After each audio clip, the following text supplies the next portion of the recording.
If you're thinking about pulling Ineffa in Genshin Impact 5.8, then you're in the right place.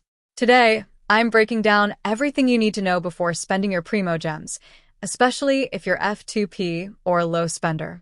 Let's start with a new reaction, Lunar Electro-Charged. This is part of a new system called Lunar-Charged, and it's a game changer. When triggered, it creates a thundercloud that deals damage over time, but the real twist, it can crit. Yep, for the first time, Electro-Charged teams have crit potential baked in, and Ineffa is the first unit to introduce this. This isn't just a one-off gimmick. There's a good chance Hoyoverse will expand on the lunar reaction system in the upcoming Nod-Krai region, with more characters supporting it. So pulling Ineffa now could set you up for future team comps. Just like how Emily became an essential burning support for Kinich, Ineffa may end up being a foundational unit for future Lunar-Charged teams. Now, how does she perform? Pretty well, actually. Ineffa has great AoE damage, consistent output across multiple waves, super helpful for Spiral Abyss, plus a shield mechanic that keeps her safe while triggering reactions. The best part? Her Lunar Electro-Charged damage scales with crit stats, which means players who enjoy min-maxing will love her. When it comes to team synergy, Ineffa works best in Electro-Charged reaction teams. That means pairing her with Hydro characters like Xingqiu, Yelan, or Farina is ideal. They provide strong and consistent Hydro application, which lets her Lunar Electro-Charged reaction trigger repeatedly. Adding off-field Electro support like Fischl, Raiden, Auron, or even Lisa helps with energy and adds more damage on top of her own. Some players might try pairing her with Geo units like Nivea, but they don't really synergize. Geo doesn't react with Electro in a meaningful way, and Crystallize isn't strong enough to support Ineffa's playstyle. So for now, it's best to stick with Hydro plus Electro reaction cores, and we'll probably see even stronger synergies when Nod-Krai brings in more lunar-focused units. Now, let's talk drawbacks. First, her value is slightly future-locked. We might not see her full potential until her support characters are released. Second, she has limited weapon and artifact support right now. Since she introduces a new reaction type, most of the current gear isn't optimized for her yet. Her signature weapon will likely outperform everything else. And finally, she's not ideal for every enemy type. Reactions can be disrupted by certain enemies with strong elemental auras, which can make her feel inconsistent in some fights.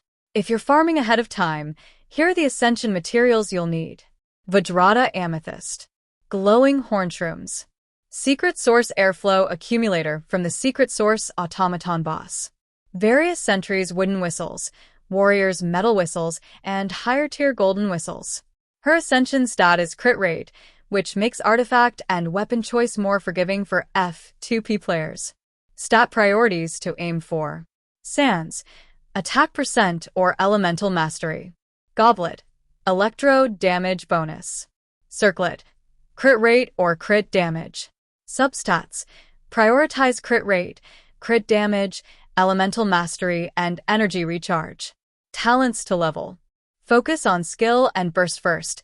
Skill summons the shield and Brigitte unit. Burst unleashes heavy AoE and improved Electro uptime. Her Constellations offer significant power upgrades. C1, rectifying processor. Shield gives nearby allies bonus Lunar-Charged damage boosts per attack. C2, support cleaning module. Burst inflicts an AoE delayed lunar strike equal to 300% of her attack and also grants shields. C4, the Edictless path. Triggers energy restoration when allies trigger Lunar-Charged, once every 4 seconds. C6, a dawning morn for you. Whenever under her C1 effect, Ineffa auto-triggers AoE Electro damage every 3.5 seconds, scaling heavily with her attack. She's fully viable at C0, but C2 or C4 deliver QL value early. C6 turns her into a reaction powerhouse. Let's talk about Ineffa's signature 5-star polearm, Fractured Halo. Comes with a high base attack 608 and 66.2% crit damage at level 90. From level 1 up to 90, the weapon naturally grows in attack and retains that high crit damage secondary stat, which perfectly complements her burst-driven Lunar-Charged damage. Add our 1 Ineffa gains plus 24% attack for 20 seconds after using an elemental skill or burst. If she creates a shield during that time via skill, she grants nearby party members a 40% Lunar-Charged damage bonus for 20 seconds. This synergy is huge. Her skill shields, which are almost always active in combat, trigger the Electrifying Edict passive.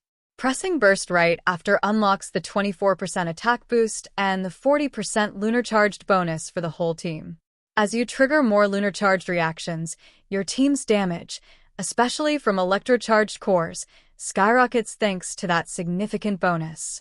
In essence, Fractured Halo not only turns Ineffa into a powerful burst sub-DPS with heavy personal scaling, but it also amplifies Lunar-Charged damage of your entire team, making it essential for maximizing her kit.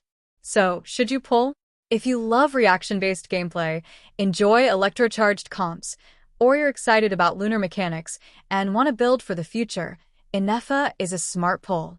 But if you're short on Primogems, need immediate meta impact, or prefer well-supported units from day one, you might want to wait and see how the Nod-Krai updates play out. Let me know what you think. Are you pulling Ineffa, or are you saving for someone else? Drop your thoughts in the comments. If you're enjoying this so far, hit the like button and subscribe to the channel, as it helps so much to grow this channel. More guides coming soon. Till then, stay tuned. Thanks for watching, and as always, happy pulling.